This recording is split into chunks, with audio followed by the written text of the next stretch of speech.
चलिए और अब बात कर लेते हैं पाकिस्तान की, क्योंकि पाकिस्तान में सियासी भूचाल मचा है। सेना ने पहली बार खुलकर कह दिया इमरान खान मानसिक रूप से बीमार हैं। जेल में बंद पूर्व प्रधानमंत्री देश को तोड़ने वाली भाषा बोल रहे हैं। ये बयान सेना प्रमुख आसिम मुनीर के प्रमोशन के ठीक एक दिन बाद आया।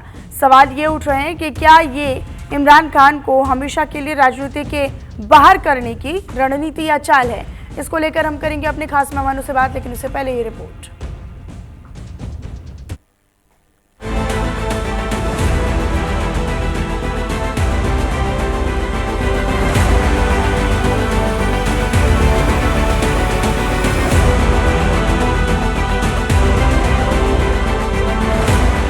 अदियाला जेल में बंद पाकिस्तान के पूर्व प्रधानमंत्री इमरान खान पर सेना ने सबसे बड़ा हमला कर दिया है।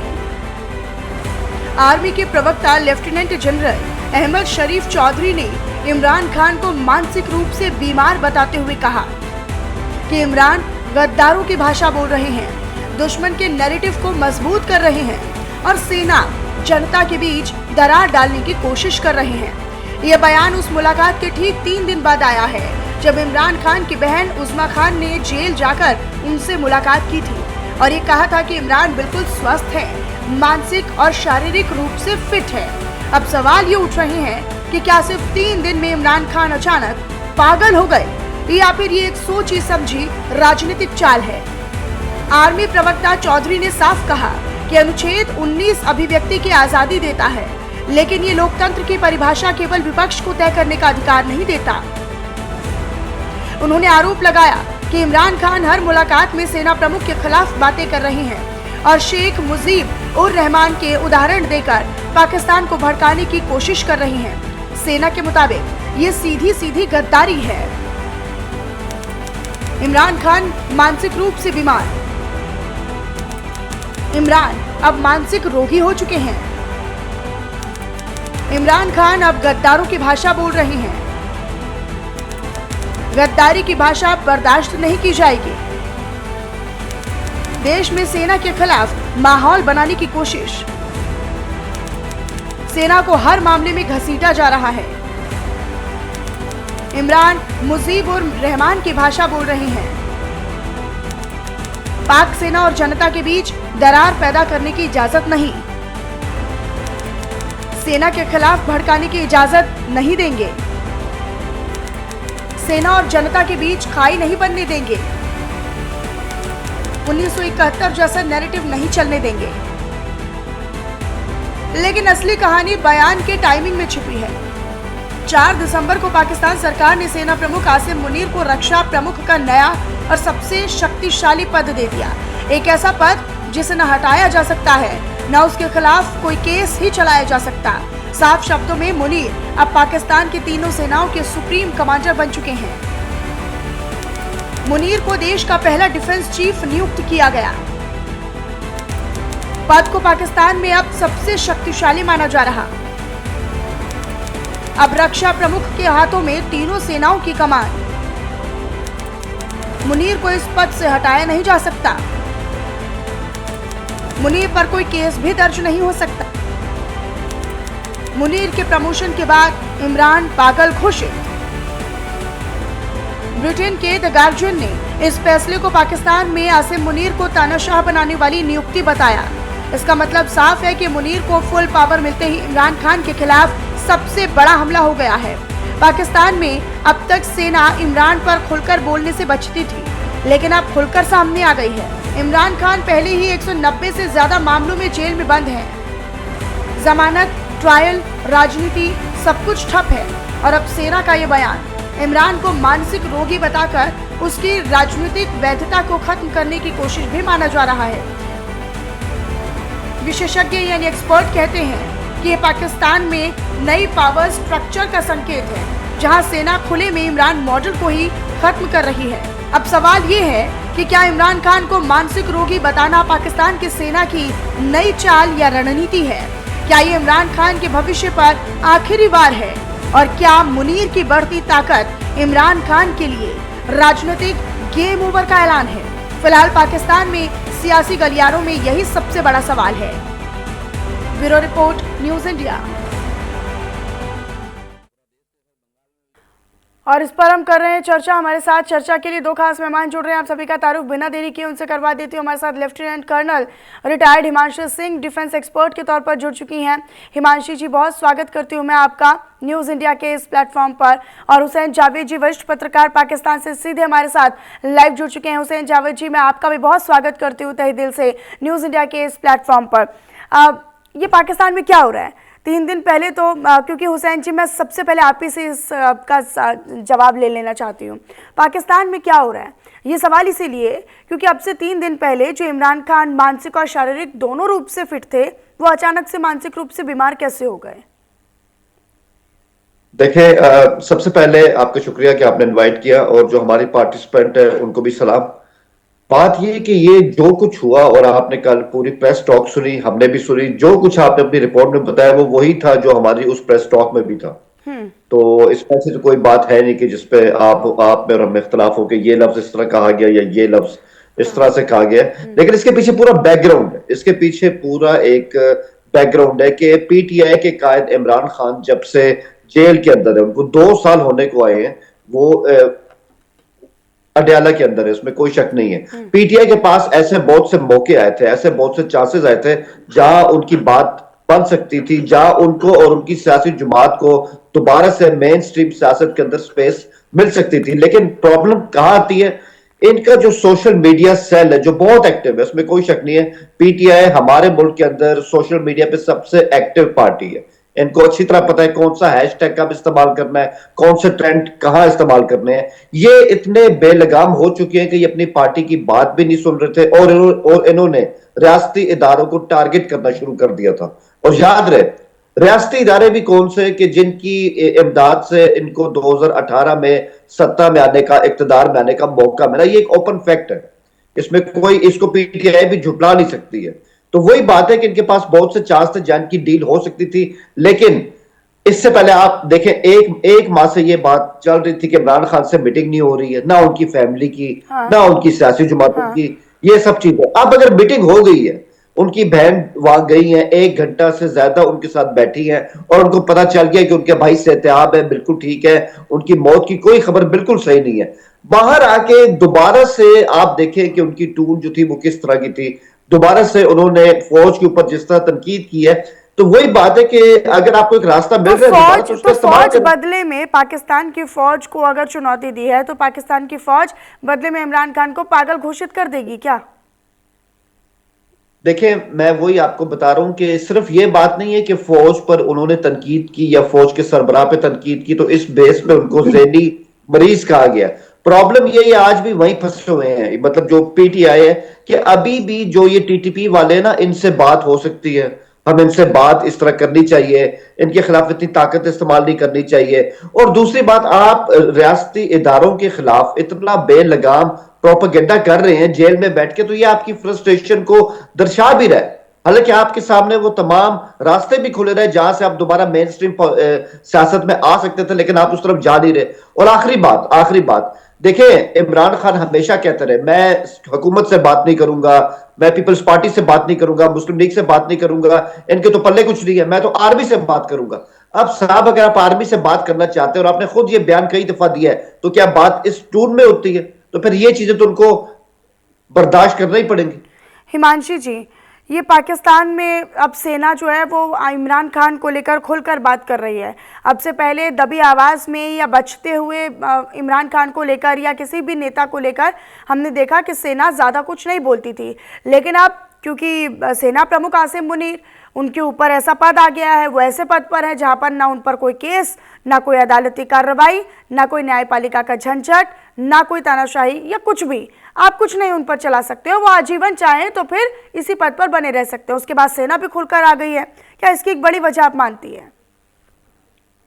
नमस्कार, जय हिंद। आपको भी। देखिए, मैं इस चीज को बहुत बड़ी वजह नहीं मानती हूँ, क्योंकि अगर आप हिस्ट्री उठा के देख लें तो अब से पहले भी सेना के पास में पाकिस्तान का पूरा कंट्रोल रहा है। तो वहां पर संवैधानिक तौर पर अब जिस तरीके से आसिफ मुनीर को उन्होंने फुल कंट्रोल दे दिया है और 5 star general will be given all immunity, so definitely ये सरकार को कमजोर करता है। और सेना को मजबूत करता है। लेकिन हमेशा से आप देखिए तो सेना पाकिस्तान में बहुत मजबूत रही है। और अब जो जो जिस तरह के हालात पाकिस्तान में है, देखिए it's a black swan moment. अगर इमरान खान को इलाज के तौर पे भी अगर अलाउ करते हैं कि आप बाहर चले जाइए, तो भी इनके देश में दिक्कत होगी। खुदा न खास्ता अगर उनकी किसी भी इवन अगर उनकी नेचुरल डेथ अगर जेल में हो जाती है, तो भी पाकिस्तान में जिस तरह के हालात इस समय बने हुए हैं, तो बड़ा कैच-22 सिचुएशन पाकिस्तान में है। लेकिन जहां तक आसिम मुनीर का सवाल है, तो देखिए पाकिस्तान में इस समय वो सबसे बड़े कद्दावर नेता हैं और उनको चाइना और अमेरिका दोनों का सहयोग प्राप्त है। यहां तक कि अभी देखिए ट्रंप को क्यों चाहिए आसिम मुनीर? वो इसलिए चाहिए क्योंकि उनके अपने इन्वेस्टमेंट है, क्रिप्टो करेंसी है और बाकी चीजें हैं। चाइना नहीं चाहेगा उनका सीपैक किसी भी तरीके से खतरे में पड़े। तो ये दो कंट्रीज इस समय पाकिस्तान के साथ खड़े हुए हैं, जो आसिम मुनीर को बहुत बड़ी एक इम्यूनिटी देते हैं। लेकिन इसके बावजूद आप देखिए तो 44 सांसदों ने अमेरिका में उनके विदेश मंत्री को एक पत्र लिख के कहा है कि भाई आप जनरल मुनीर और शहबाज शरीफ सरकार पर वीजा प्रतिबंध लगाइए, उनकी संपत्ति जो है जब्त कीजिए और इमरान की जो रिहाई है उस पर कार्रवाई कीजिए। तो अब बहुत सारे ऐसे हलके जो पहले इन्वॉल्व नहीं हो रहे थे वो इन्वॉल्व हुए हैं। उन्होंने 17 दिसंबर तक इस पे जवाब भी मांगा है। तो मुझे लग रहा है इस समय क्राइसिस अब इंटरनल नहीं रह गया है, वो धीरे धीरे जैसा मेरे को पैनलिस्ट कह रहे थे कि पीटीआई का जो सोशल मीडिया हैंडल है वो बहुत एक्टिवेटेड है, तो उसने विश्व के परिदृश्य में बहुत सारी अभी हलचलें शुरू कर दी हैं। कहीं ना कहीं अब जो पाकिस्तानी सरकार है उस पर इंटरनेशनल प्रेशर आना शुरू होगा। अंदर के हालात हमें दिख ही रहे हैं कि उनकी सिस्टर ने आने के बाद में जिस तरह से कहा है कि जिन हालातों में इमरान खान को रखा गया है वो कंड्यूसिव नहीं है। हिमांशी जी, अगर कोई इंटरनेशनल प्रेशर आता है, कोई इस तरह का दबाव बनता है या फिर इमरान खान को रिहा करना पड़ जाता है, तो फिर आसिम मुनीर कहाँ जाएंगे, क्या करेंगे? और फिर आने वाले समय में पीटीआई का भविष्य क्या होगा? देखिए आसिम मुनीर कहीं नहीं जाएंगे। वो अपने देश के इस समय अपने सिपा सलार हैं, सबसे वरिष्ठ वहां पर वो फौज के हेड हैं। वो कहीं नहीं जाएंगे, वो अपने देश में रहेंगे। देखिए वो पाकिस्तान का एक अलग मसला हो गया, लेकिन पाकिस्तान के जो हालात हैं वो डेफिनेटली खराब होंगे। अब जिस तरीके से जो भाषा का प्रयोग हो रहा है, तो ये भी कहा जा रहा है कि इमरान खान मुजीबुर रहमान की भाषा बोल रहे हैं, जो 1971 में हुआ था। लेकिन 1971 में मुजीब के पास में अपना एक बांग्लादेश का एक इलाका था। इमरान खान जेल में है, उनके पास केपीके में सपोर्ट है, लेकिन फिर भी उनकी स्थिति मुजीबुर रहमान की तरह नहीं है।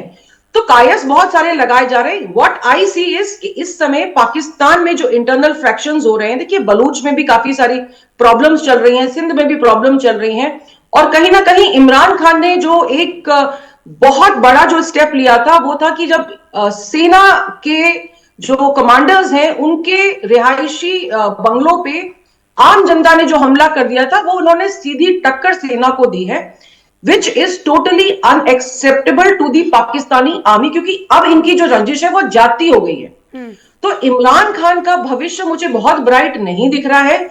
या तो उनकी जेल में मौत हो जाएगी जिस भी कारण से हो, या अगर वो बाहर आते हैं जेल से तो उनको देश से निष्कासन दिया जाएगा, चाहे मेडिकल ग्राउंड्स पे दिया जाए या जो भी होगा, वो पाकिस्तान में अब अलाउ नहीं किए जाएंगे रहने के लिए। यस, उनके समर्थन बहुत और मतलब ये पावर देश से निकालना, देश में नहीं रहने देना या देश से बाहर कर देना, ये पावर अब आसिम मुनीर के पास है।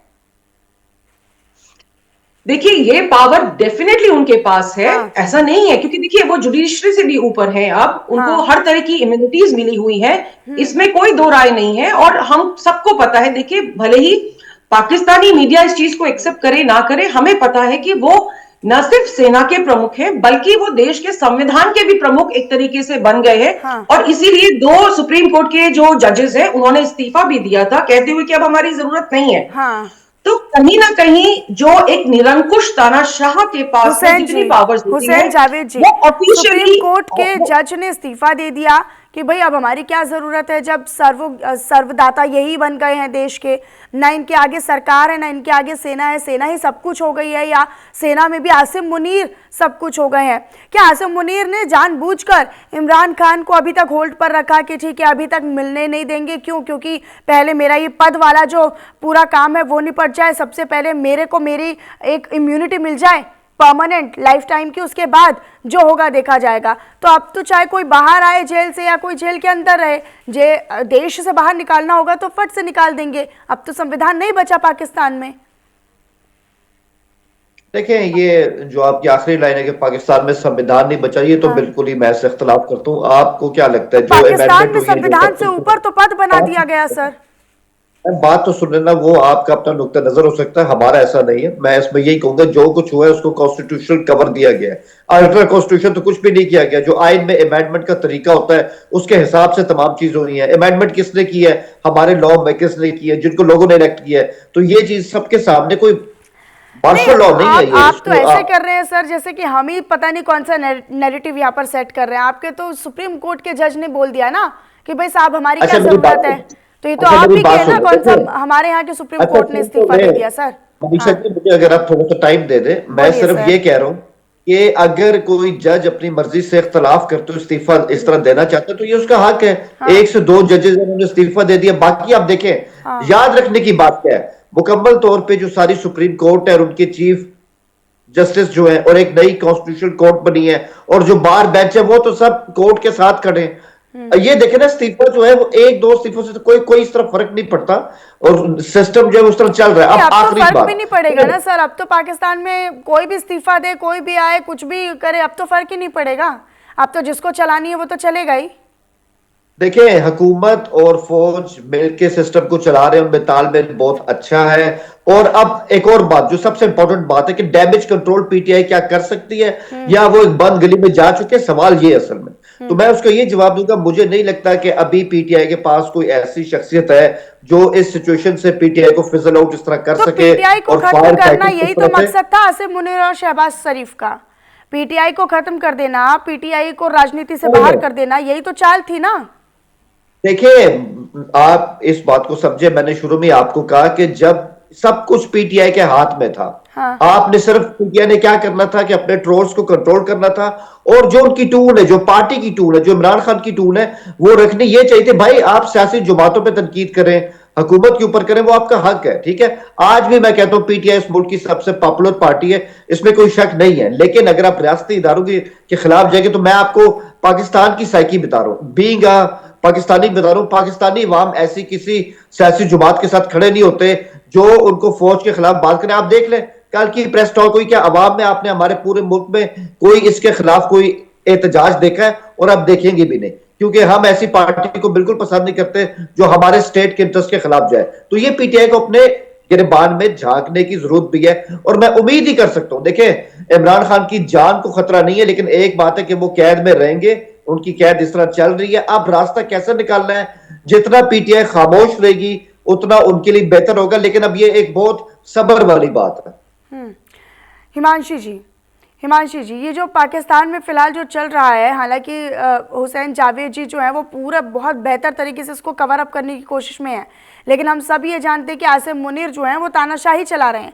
मकसद तो यही था कि इमरान खान को खत्म करना है, खत्म इन द सेंस राजनीतिक तौर पर खत्म करना है, पीटीआई को समाप्त कर देना है, और वो हो भी रहा है। आपको लगता है कि अब पीटीआई खत्म हो जाएगी, जो राजनीतिक पूरी तरीके से एक थोड़ी बहुत भी अगर बची कुची अगर कोई वर्चस्व की बात है या फिर राजनीति में नाम भी अगर इमरान खान का बचा है तो वो भी अब समाप्त हो जाएगी, कगार पर है? मनीषा जी, देखिए, हुसैन साहब अपने देश को डिफेंड करते हैं, वो उनका हक है और वो बिल्कुल वो वहां पाकिस्तान पे ग्राउंड जीरो पे बैठे हुए हैं। तो वो वहां की सिचुएशन हमें बता रहे हैं और हमारा अपना नजरिया है। और मुझे लगता है कि इन अ डिबेट इस तरह के नजरिए हमें बिल्कुल डिस्कस करने चाहिए। जहां तक पाकिस्तान का सवाल है, देखिए, नो डाउट इस समय अगर हम आसिम मुनीर की स्थिति को देखें तो वो निरंकुश तानाशाह बन चुके हैं और जिसको एक संवैधानिक एक कवर दे दिया गया है, यानी कि उनकी निरंकुशता को अब कोई भी कंट्रोल नहीं कर सकता है। And that is very dangerous for a democracy, क्योंकि अब जिस तरीके से पाकिस्तान में पीटीआई को खत्म करने की कोशिश की जा रही है, वो जग जाहिर है। देखिए, अदरवाइज ये 24 सांसद जो हैं वो अपना काम छोड़कर क्यों चिट्ठी लिखते हैं कि भाई पाकिस्तान के अंदर मानव अधिकारों का हनन हो रहा है। वो स्पेसिफिकली नहीं इनको लिखने की जरूरत थी। बच्चों पे वहां पे काफी सारी जगह हैं जहां हिंसा होती है, महिलाओं पे हिंसा होती है, और यहां तक कि कुछ अमेरिकन पत्रकार थे जिनको FBI के इंटरवेंशन से इन्होंने रिलीज कराया था। तो इस तरह की चीजें पाकिस्तान में हो रही हैं। आसिम मुनीर की पूरी कोशिश रहेगी कि PTI बिल्कुल खत्म हो जाए, और ये ऐसा नहीं है कि सिर्फ इमरान खान को खत्म करके होगा। राजनीतिक दमन बहुत तरीके से किया जाता है, बहुत सारे लोग अगवा होते हैं, बहुत सारे लोगों की हत्या हो जाती है, बहुत सारे लोगों की प्रॉपर्टी जब्त कर ली जाती है। तो एक सिस्टमैटिक एक तरीका होता है जिससे आप अपने जो ऑपोजिशन है उसको एलिमिनेट करते हैं, और पाकिस्तान में ऐसी घटनाएं बहुत आम बात हैं, और आगे आने वाले समय में हमें और भी देखने को मिलेगा। क्योंकि जैसा अभी हुसैन साहब ने कहा कि अगर PTI खामोश हो जाती है तो चीजें अच्छी रहेंगी, लेकिन PTI खामोश होगी नहीं, और जब PTI खामोश नहीं होगी तो उसका दमन अब हम देखेंगे कि बहुत ज्यादा विनाशक तरीके से किया जाएगा। क्योंकि ये तानाशाहों का तरीका होता है कि जो भी जबान उनके खिलाफ चले उसको खामोश कर दिया जाए। हाँ। और क्योंकि जैसा मैंने पहले भी कहा कि उनके पास में न सिर्फ देश में एक इम्यूनिटी आ गई है, बल्कि अमेरिका और चाइना भी इनको सपोर्ट करता है। देखिए, चाइना क्योंकि क्यों अभी तो सपोर्ट करता सबके है? सब अपनी अपनी जरूरत है, अपने अपनी जरूरत को और अपने अपने स्वार्थ को और अपने अपने बेनिफिट को देखते हुए अपनी अपनी हिसाब से वो पाकिस्तान का इस्तेमाल कर रहे हैं, और इसका फायदा आसिम मुनीर और शहबाज शरीफ भी उठा रहे हैं कि जब तक इन लोगों का सपोर्ट मिल रहा है तब तक हम भी अपनी मर्जी से कुछ भी करते रहें, कुछ भी संविधान में अमेंडमेंट करते रहे। बहुत शुक्रिया हिमांशी जी आपका हमारे साथ जुड़ने के लिए। हुसैन जावेद जी, वरिष्ठ पत्रकार, पाकिस्तान से सीधे हमारे साथ जुड़े। हुसैन जी, बहुत शुक्रिया आपका भी हमारे साथ इस चर्चा में बने रहने के लिए और अपने बात यहाँ पर रखने के लिए। फिलहाल यहाँ पर रुक छोटे से ब्रेक के लिए, खबरों का सिलसिला ब्रेक के उस पार भी जारी है।